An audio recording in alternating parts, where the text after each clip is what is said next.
आज हम योगासन की क्लासेस शुरू कर रहे हैं, जिसमें आपको मेन जो योगाज हैं जो बच्चों की ग्रोथ और डेवलपमेंट में, हाइट में काम आते हैं, उसके बारे में हम जानेंगे। और इसकी डेली बेसिस पे प्रैक्टिस करनी है आपको। मॉर्निंग में जल्दी उठ के, जैसे अभी सुबह के 6:30 बजे हैं, और सुबह खाली पेट अपन को ये प्रैक्टिस करनी है। इसमें जो आसन आपको मैं बताऊंगा, इसमें डिप्रेशन, इसमें ब्रेन की ग्रोथ, ब्रेन मेमोरी, इसमें हाइट की ग्रोथ, बॉडी डेवलपमेंट, ओवरऑल जो डेवलपमेंट होता है, जो पूरा विकास होता है शरीर का, मानसिक और शारीरिक, और इसके बारे में अपन जानेंगे। और आज मैं आपको वो मेन सारे आसन बताऊंगा जो आपको डेली प्रैक्टिस करने हैं। तो शुरू करते हैं।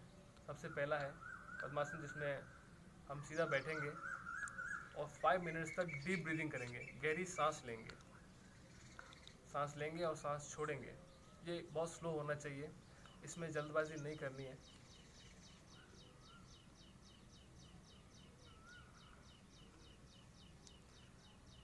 कि एटलीस्ट आपको 5 मिनट्स तक करना है।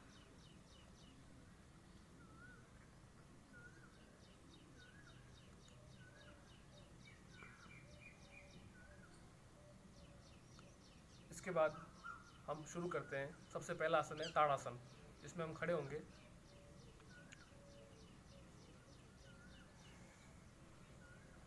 दोनों पाँव को साथ में मिला के, हाथों को ऊपर की ओर करके अपने पंजों पे खड़े होंगे। इस स्थिति में जितना हो सके उतना आपको रहना है। इससे नी की प्रॉब्लम्स, इससे मेमोरी बढ़ती है, घुटनों की समस्या कम होती है, इससे हाइट बढ़ती है और इससे पेट संबंधी समस्या दूर होती है। वापस सेम स्थिति में आ जाएंगे। इसके बाद होगा त्रियक ताड़ासन। इसमें हम सीधा खड़े होकर पाँव के बीच में 1 फुट गैप देंगे, हाथों को वही स्थिति में लेके आएंगे, ताड़ासन की स्थिति में, और साइड में बेंड करेंगे। वापस सीधा हो जाएंगे। अब दूसरी तरफ करेंगे,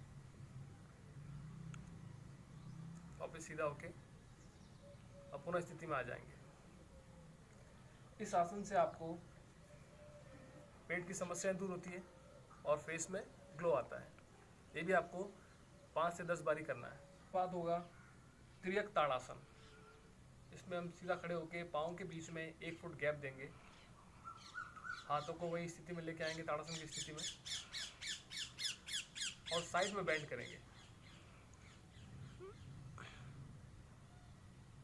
वापस सीधा हो जाएंगे। अब दूसरी तरफ करेंगे, वापस सीधा होके अब पुनः स्थिति में आ जाएंगे।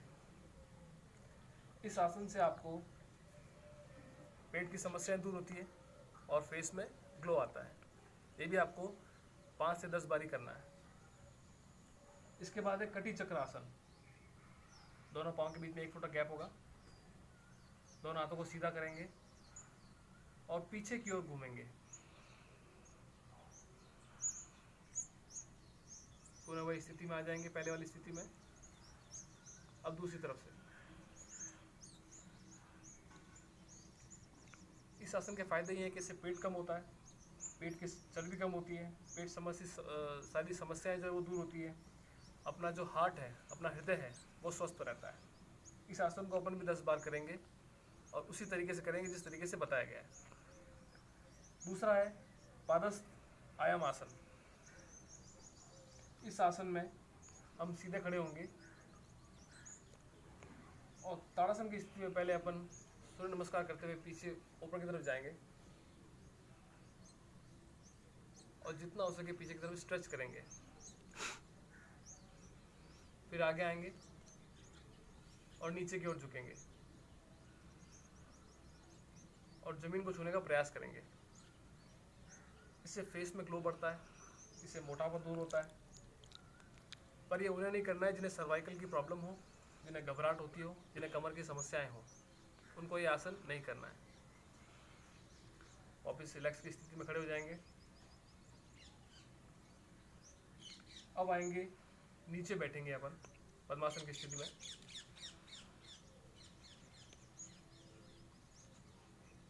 आराम से बैठना है।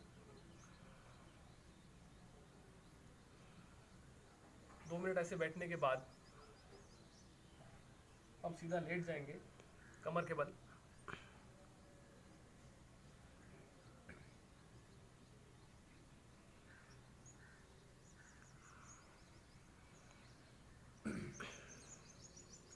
इसके बाद हम चक्रासन शुरू करते हैं।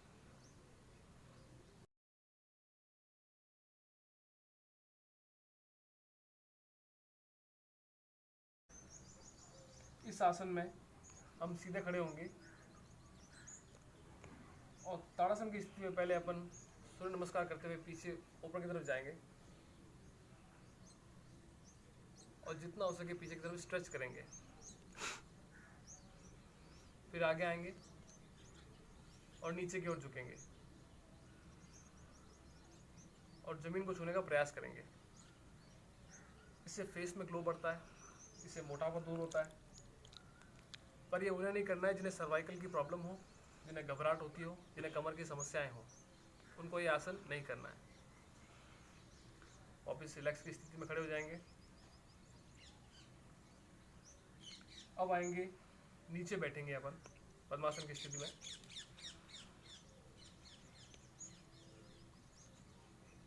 आराम से बैठना है। 2 मिनट ऐसे बैठने के बाद हम सीधा लेट जाएंगे कमर के बल।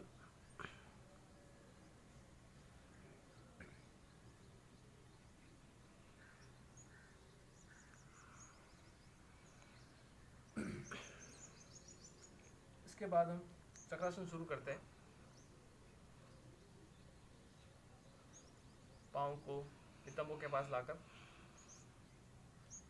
हाथों को पीछे ले जाकर शरीर को गोलाकार बनाएंगे। स्टार्टिंग में ये बड़ी मुश्किल से होगा, लेकिन इसकी प्रैक्टिस करनी है आपको। जितना हो सके उतना कमर को घुमाना है और नीचे से ऊपर जाना है, और जितना हो सके इसकी प्रैक्टिस करें। ये कम से कम 8 से 10 बार करना है और इसी स्थिति में आपको कम से कम जितना हो सके उतने सेकंड, जैसे 5 सेकंड 10 सेकंड तक रहना है।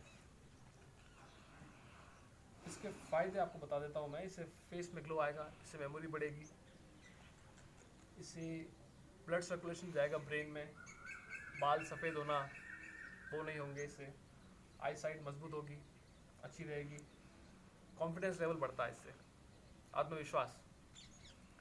इसके बाद हम श्वासन की स्थिति में, मरणासन की स्थिति में रहेंगे एक तरह से। ये शवासन है। चक्रासन के बाद ये आसन ज़रूरी होता है, जिससे जो चक्रासन के जो सारे बेनिफिट्स हैं वो इससे मिलते हैं। ऐसे आपको 5 मिनट्स तक रहना है।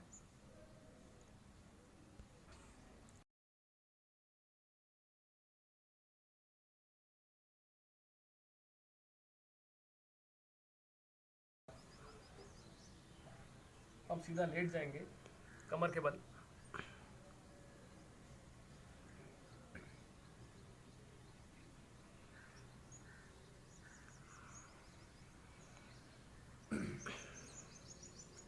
इसके बाद हम चक्रासन शुरू करते हैं।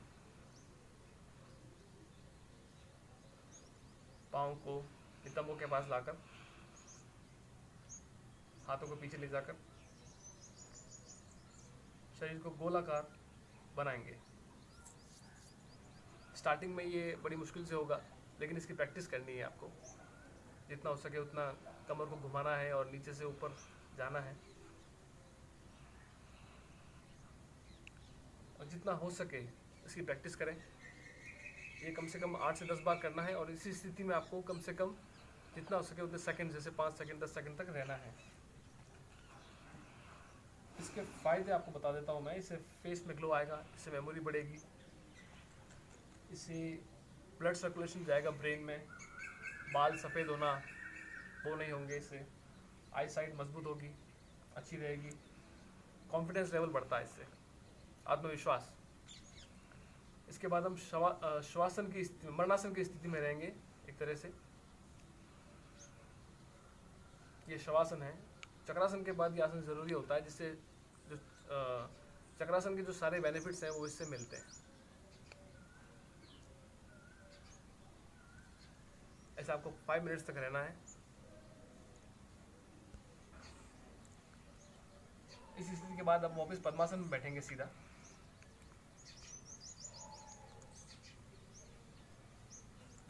और हम नाड़ी शोधन प्राणायाम करेंगे, जिसे काफ़ी जने अनुलोम विलोम के नाम से भी जानते हैं, और ये बहुत मशहूर प्राणायाम है।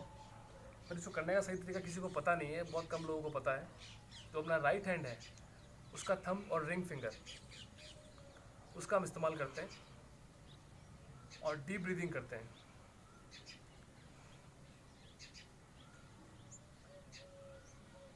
एक नाक से सांस लेनी है तो दूसरे छिद्र से बाहर निकालनी है, फिर वापस उसी छिद्र से वापस सांस लेनी है और दूसरे से बाहर निकालनी है। इसमें थंब और रिंग फिंगर का ही यूज़ होता है, और ये राइट हैंड से ही कर सकते हैं अपन। इसमें सांस रोकनी भी है और 1 सेकंड बाद वापस सांस छोड़नी है, नाक को दोनों इससे बंद करके। इसके फ़ायदे आपको बता देता हूँ मैं। इससे फेस में ग्लो आएगा, इससे मेमोरी बढ़ेगी, इससे ब्लड सर्कुलेशन जाएगा ब्रेन में, बाल सफ़ेद होना वो नहीं होंगे, इससे आई साइट मजबूत होगी, अच्छी रहेगी, कॉन्फिडेंस लेवल बढ़ता है इससे, आत्मविश्वास। इसके बाद हम श्वासन की स्थिति, मरणासन की स्थिति में रहेंगे एक तरह से। ये शवासन है। चक्रासन के बाद ये आसन ज़रूरी होता है, जिससे जो चक्रासन के जो सारे बेनिफिट्स हैं वो इससे मिलते हैं।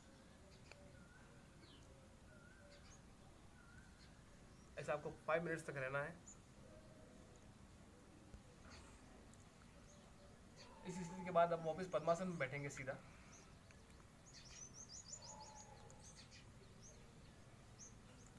और हम नाड़ी शोधन प्राणायाम करेंगे,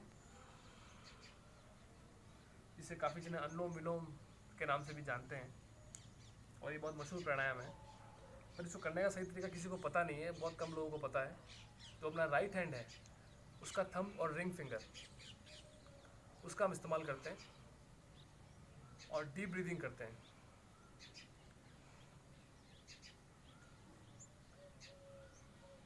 एक नाक से सांस लेनी है तो दूसरे छिद्र से बाहर निकालनी है, फिर वापस उसी छिद्र से वापस सांस लेनी है और दूसरे से बाहर निकालनी है। इसमें थंब और रिंग फिंगर का ही यूज़ होता है, और ये राइट हैंड से ही कर सकते हैं अपन। इसमें सांस रोकनी भी है और 1 सेकंड बाद वापस सांस छोड़नी है, नाक को दोनों इससे बंद करके। इसके फ़ायदे आपको बता देता हूँ मैं, कि जिनको फिट्स आते हैं, ताने आती जिसे कहते हैं, वो एक तरह का डिसऑर्डर है, ब्रेन डिसऑर्डर है, जहाँ ब्रेन को सिग्नल्स मिलना बंद हो जाते हैं, वो फिट्स जो है वो इससे दूर हो जाते हैं। इससे हाइपरटेंशन जो है वो ख़त्म हो जाता है, इससे चक्कर आना वो बंद हो जाते हैं, इससे ब्रेन की मेमोरी बढ़ती है, इससे थकान दूर होती है, इससे कॉन्फिडेंस लेवल बढ़ता है और आई साइट भी स्ट्रांग होती है। तो ये कुछ आसन थे, ज़रूरी आसन थे स्टूडेंट्स के लिए, जो डेली बेसिस पे कर सकते हैं, प्रैक्टिस कर सकते हैं। और ये सारे आसन आपको डेली करने हैं और 5 से 10 बार इनको ट्राई करना है। और स्वच्छ खाना है, निरंतर हाथ धोने हैं और लॉकडाउन का पूरा पालन करना है। Thank you.